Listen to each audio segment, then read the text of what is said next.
You're listening to the Grind Line Podcast. What's up, and welcome to another episode of the Grind Line Podcast. I'm your host, Greg. You're listening to episode 303. We are at 2 a week. Well, at least for this week. Next week, we're going back to once next week because it's the holidays. But I'm here tonight with Tyler. Apparently, Ryan had to go to Ohio early, so condolences for Ryan for having to enter the terrible state of Ohio. But Tyler, how are you doing tonight? I'm doing great. I can't complain too much. Ryan going down to Ohio with Ohio State playing Tennessee on Saturday night in what looks to be like maybe a 50-50 crowd because of what happened between, I guess Ohio State was supposed to release like early tickets to like season ticket holders, and somehow Tennessee fans got a hold of it. So it might look like it's supposed to be a Scarlet the Shoe thing. It's going to look like orange and red combined. It's going to be horrible. But anyways, I'm doing good. The holidays are here. I have a work party tomorrow, so we're working till noon, and then we're going to drink in the office. So that should be fun. But yeah, I don't know. How are you? I'm good. That was me in the office every Friday when we were in the office full time, and we had happy hours on Fridays in the office all the time. Yeah, we did that early in the summertime. Actually, we would leave at 2:00 in the summertime, and we would drink. The taps would open at noon. So it's not at the job that I'm at now, but the old job that I was at. Drinking in the office is always fun, but you know who else is having fun? The Detroit Red Wings. The Detroit Red Wings are having fun right now. So we are at 2 a week simply so we can shorten our episodes a little bit, but get to news a little bit quicker, get to reactions a little bit quicker. And me and Ryan had left off on Monday saying that the Red Wings needed to take that energy from the Toronto game, where they played one of their best games of the entire season, and just build on it, because they had won a game and then fell flat against Philly the next after Kosa's win, then come back against Toronto and play a big game. They played the Philadelphia Flyers again, and they beat the Philadelphia Flyers 6-4. I mean, that game had a little bit, I think, of everything to it. It had bad early goaltending. It had really stout defense, except for the lapses that led to goals. It had high offense from up and down the lineup. And I think that was kind of the game that, if you want to sit a person who doesn't watch hockey down and be like, you're going to be a fan of hockey, watch this game. I think that's kind of like the prototypical kind of game you would have them watch, because it was high action. There was a lot of back and forth. It was just a really engaging game.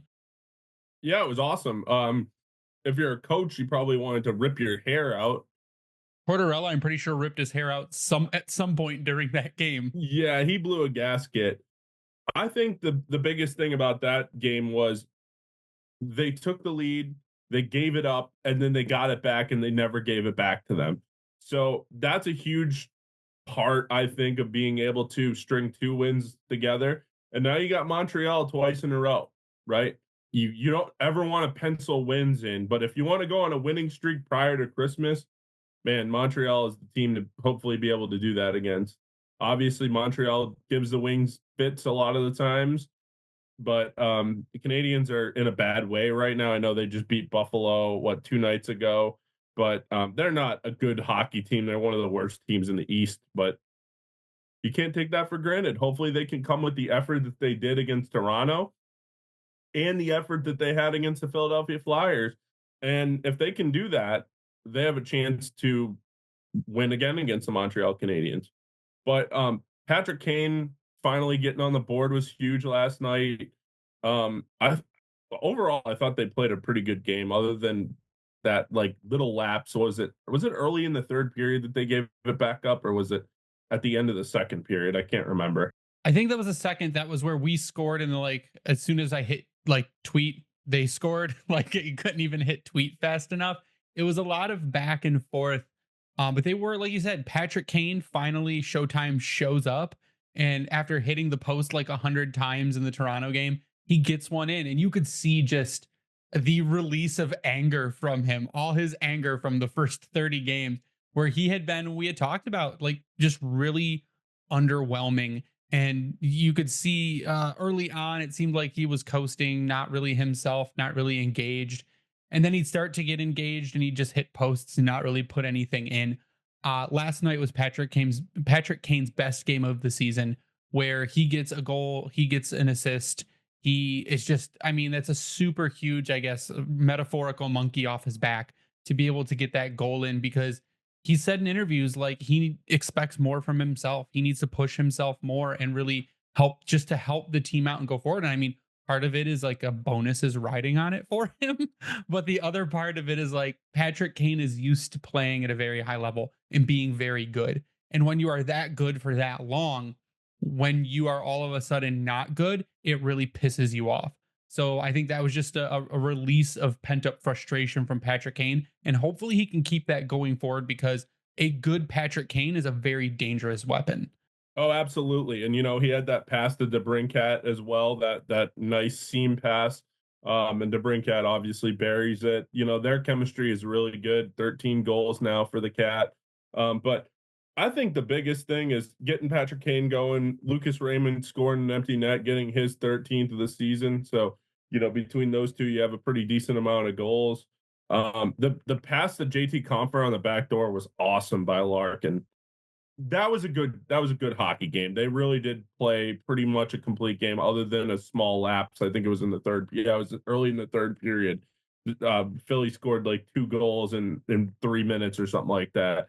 But other than that, I thought they played a pretty damn good game, and hopefully they can keep that up.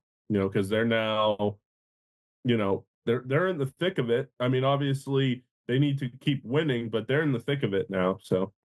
Yeah, luckily Buffalo has really kind of imploded upon itself. I think they've only won 3 in their past like 14 games. They've only won 11 3. in a row they've lost. And they're like, their GM's like, we believe that the answer's in this room, and the The owner like, said that. yeah, and then Kevin Adams is also like, we're gonna like we believe in this team. It's like, what do you believe in? There's nothing to believe in. Like, was Rasmus Dahlin your entire team?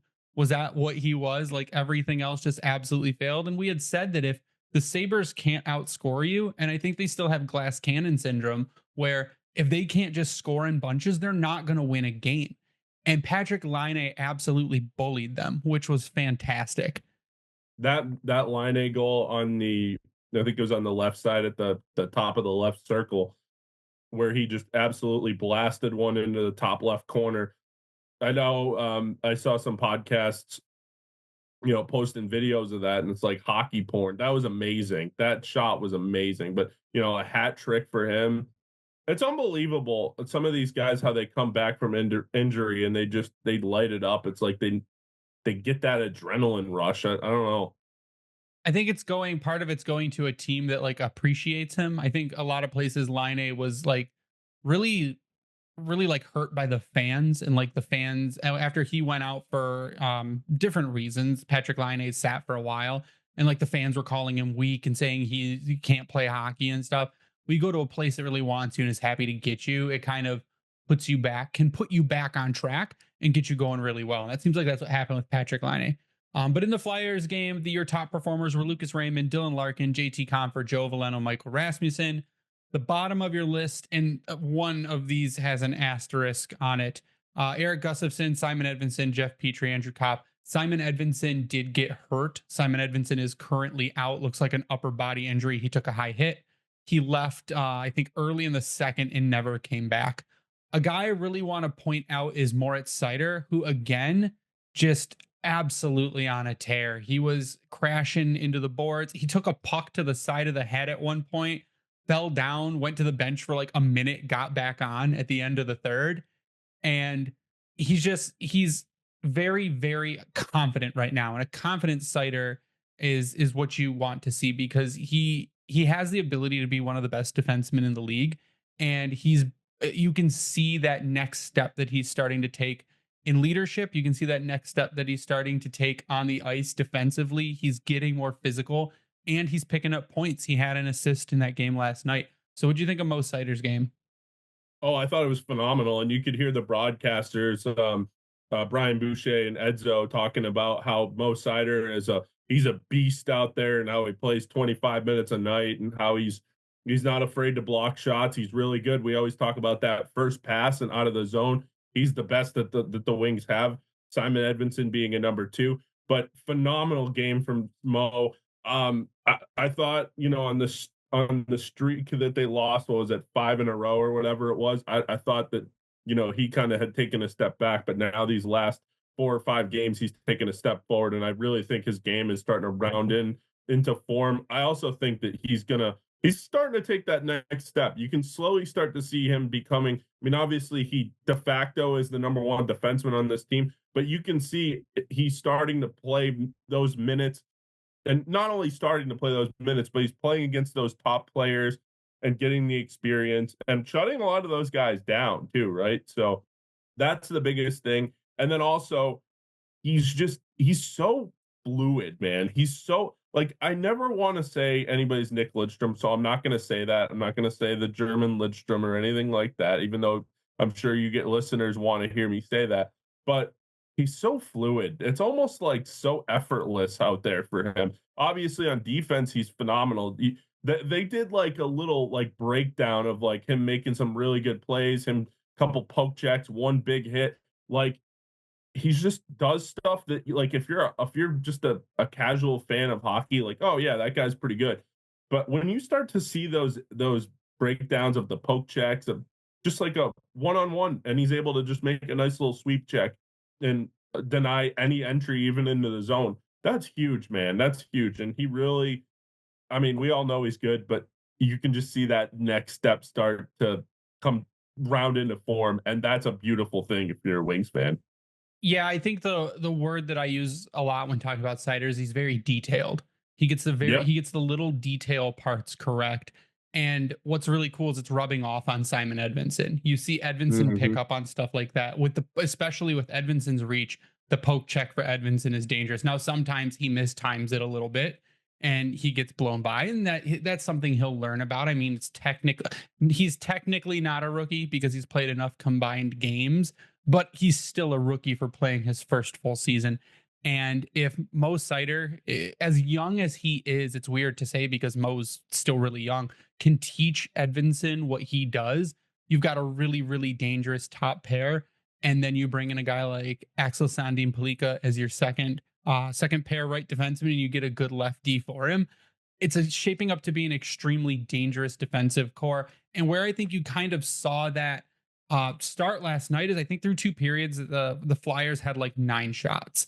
And that is what the Red Wings have needed to do this whole season so far. One of the biggest storylines was like, you're outshot game after game after game. And this game, you were able to keep them, and I have the stat up here, you were able to keep them to 19 shots, 3 or 4 of which came in like the last minute of the third, where they're just throwing everything on net. Yeah. And you were able to shut down. Now, part of doing that and becoming so like shut down defensively, they did let a couple bad breaks go against them that turned into goals on Alex Lyon, who I don't think had the most phenomenal night. He was okay, but he wasn't fantastic. But this was a night where he lets in like that first shot on goal, and it was not good. No. And the defense goes, okay, we need to shut it down a bit because Lyon might not be having a great night.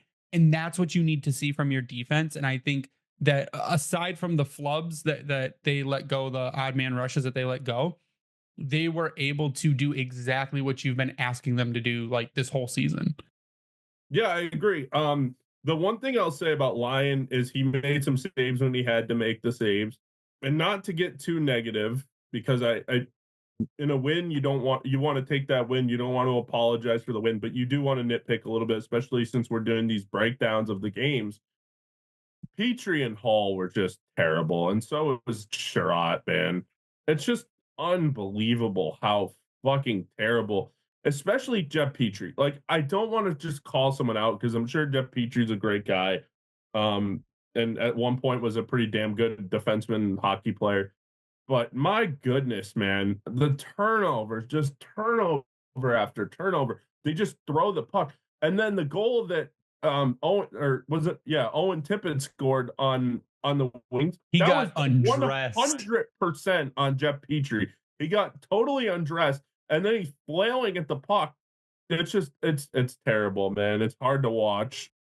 When that happened, I screamed play. I even tweeted out, why are we not playing the body there? So we're just not going to play the body. We're going to let Owen Tippett just dangle around us and not try to like push him over. And again, credit to him. It was a beautiful goal. It's probably going to be a top 5 goal of the week, or even, I don't know, maybe Didn't of it the seem like it season. happened in slow motion though? Because It Jeff did. Petry's reaction time. It was terrible. And then they showed like the broken down version of the replay of it, that reverse angle that they always show. They showed it in slow-mo. I'm like, man, this is almost similar to what it looked like when it actually happened, because it was like going in slow motion when he did it. Now, beautiful move by Tippett, and give him credit, but Jesus, Jeff Petry, man, like, no, man, there's not anything that can be done to get another defenseman in this league. You give up a pick and just I'm fine with having Petry on the team, but I'd prefer him sitting up on the 7th floor, okay? And once in a while coming in and being on that last pair. To ask him to play, what was he on the second pair last night? He's generally always on the second pair. Exactly. So my point being is, like, he can almost do no wrong. It's so fucking frustrating. But and in this case, there's 3, because Sherratt was miserable last night too. Every time he touches the puck, I'm like, oh, here we go. Here comes a turnover. So it's frustrating. And Hall's not much better. It's one of those things that you see these guys, you see the Edmondsons, you see the Siders, and even at times you see the Gustafsons, and they're making decent plays, and these guys can't even make the simple pass. So it's frustrating, but again, it's just an indictment on where we're at in terms of the roster building still. Yeah, and I mean, a lot of that I think can get solved in the offseason with just even one move. I think you make one move and you bring in Sandin Pellikka and you give Albert Johansson a full-time role on the third pair, and then you plug in a defenseman. I think you're not that far off. And we had talked about that. You're only a couple moves, I think, away from really shoring up the defense. It's just you got to deal with what you have this season unless Yzerman decides to make a move at the deadline. But in this game, you had goals by JT Compher, Patrick Kane, Joe Veleno, who, God, it was like the first time in forever for Joe Veleno to get a goal. Lucas Raymond, Michael Rasmussen, Alex DeBrincat. Assists by Compher, Kane, 2 by Larkin, Lucas Raymond, Christian Fischer, Mo Seider. Lyon was 15 for 19 with a 7.89 save percentage. The last thing I think I want to mention about this game is Dylan Larkin. And me and Ryan had talked about it, where the couple games, Toronto and the previous Philly game, looked a little slow, looked a little off. Then he took a maintenance day for practice. I said it was a good deal that he had a couple days off between games, like we had that extended. He came back. He was huge. You mentioned that pass he had to set up that goal. Larkin looks to be healthy, looks to be back on his game, which is really good to see. So we're going to do real quick. We're going to take a break. Word from our sponsors. We'll come back. We will talk about the next couple games coming up and what the team needs to do to keep this train rolling. So give us 1 second. We'll be right back. From the chill of the arena to skates on ice and people hitting the boards, an NHL game is a sports experience like none other. And when you are looking for tickets, your pick should be Game Time. Game Time is the only app that gives you complete peace of mind with your purchase. And see the great seats with Game Time picks and see the view from your seat on your phone before you buy your tickets. All-in pricing shows you your total cost up front, and you can buy tickets in seconds with just a couple taps. If you find tickets in the same section and row for less somewhere else, Game Time will credit you 110% off the difference. With event cancellation policies that automatically refund your tickets and 24-hour returns guaranteed, you are protected with the Game Time app. And starting now until December 2nd, Game Time is giving us an exclusive deal on Winter Classic tickets. You can get 10% on bleacher seats and 20 to 25% on home plate area tickets. So don't miss out on one of the biggest sporting events this year at Wrigley Field. Take the guesswork out of buying tickets with Game Time picks. Download the Game Time app, create an account, and use code THPN for $20 off your first purchase. Terms apply. Again, create an account and redeem code THPN for $20 off. Download Game Time today. What time is it? Game Time. The 2024-25 NHL season still has that new car smell, and the action is heating up at DraftKings Sportsbook, an official sports betting partner of the NHL.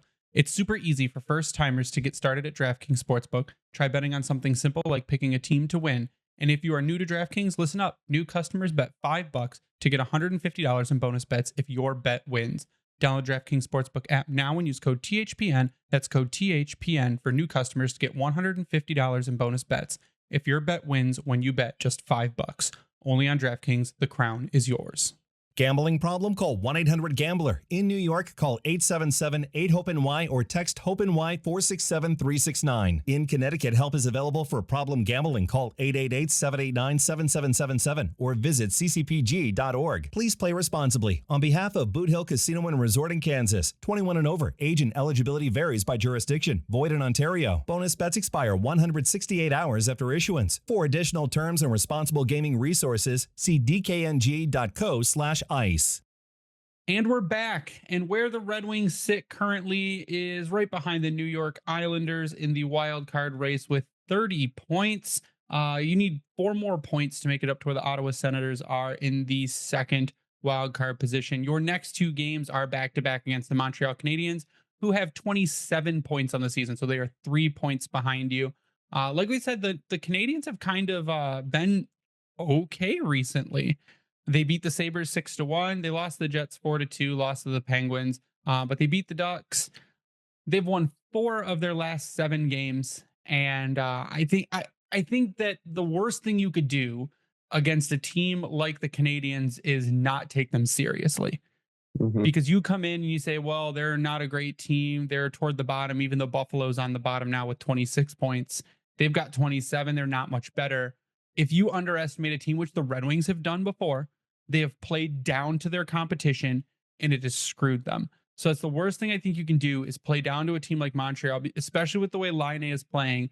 And if you let him come in and just light you up, it's going to be extremely embarrassing. So I think the biggest thing the Wings need to do going into these 2 games is play that same defensive style that you played, button up the lapses you had, but play that same defensive style that you played against the Flyers, and do not let that team start scoring on you.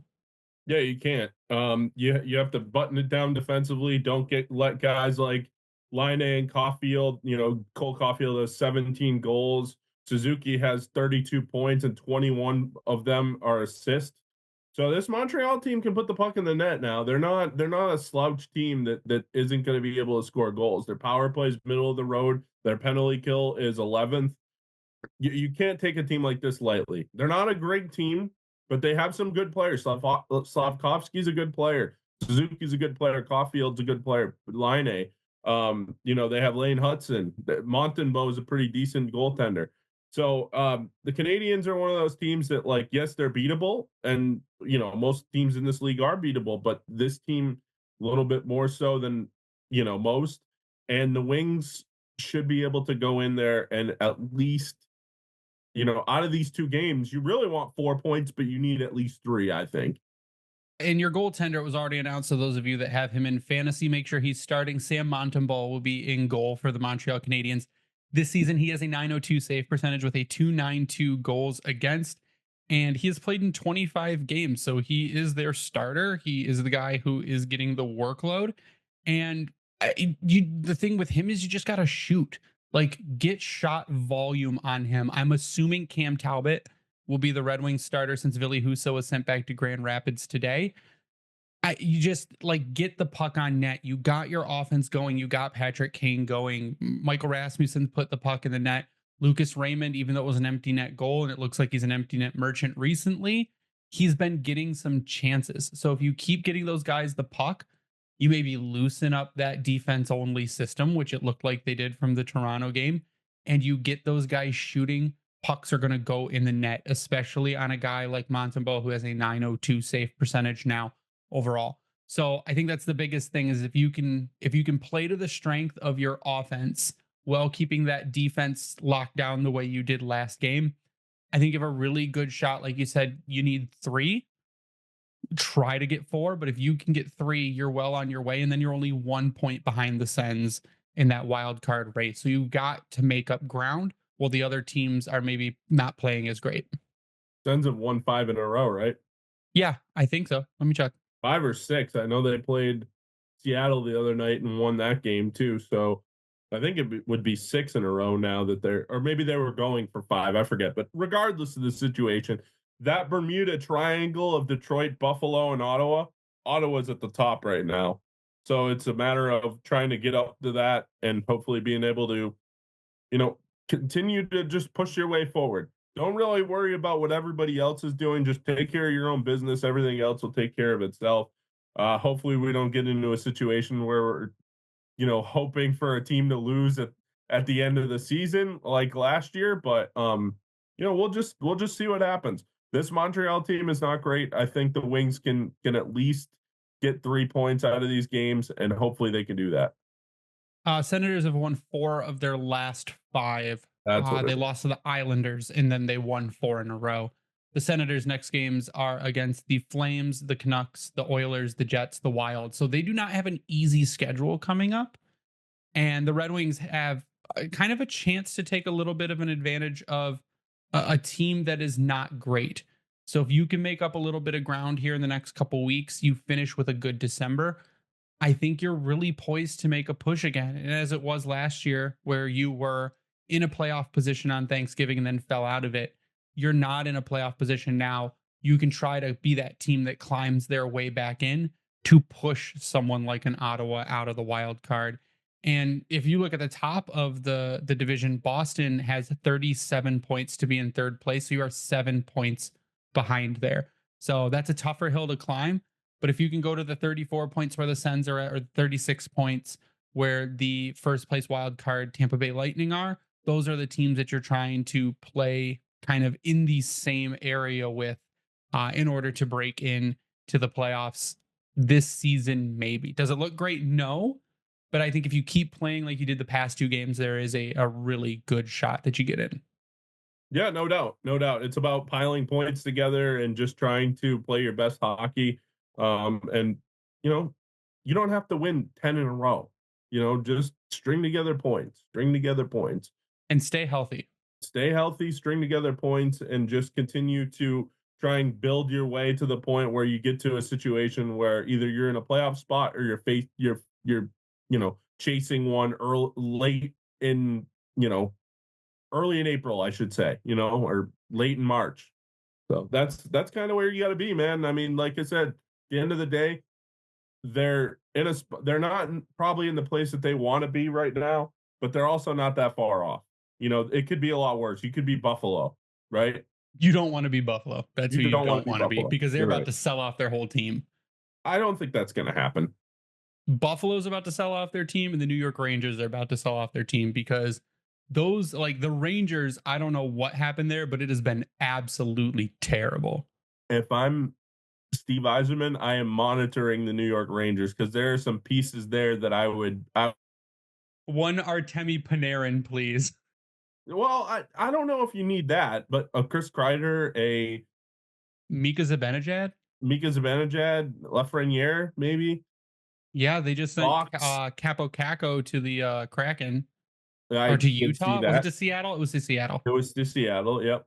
There are some players to be had there. I don't think they're going to blow the whole thing up like a lot of people think, but they're going to do some more stuff, I think. And I think that Capo Caco trade was a message sent to the players like, hey, you guys don't get your shit together, you guys are next. Everybody's expendable. Tyler, give me your socials before we sign off tonight. Yeah, socials. You can follow me on Twitter at SealDog91. You can follow me online at Bringing the Wing. You follow the Grindline Podcast online at Grindline Pod. I'd like to thank the Hockey Podcast Network at HockeyPodNet for hosting us and spreading us around. Vintage Detroit, which is the only place you should get your Detroit jerseys from and worked on. You can sub to us over on YouTube. Turn on those notifications. You'll get notified every time an episode goes live. And we do have a Patreon. If you go to patreon.com/the Grindline Podcast, you can sign up. You can get a little bit of bonus content that we'll be doing more of going into the season. And the really small sub just helps us keep the lights on, keep our subscriptions, so we can keep giving you guys really awesome content now, soon to be twice a week. We will be back next week, recording on Thursday, posting on Friday. Everyone have a safe and happy holiday. Enjoy time with your family and friends, and we will see you after the break. You stay classy, Hockeytown.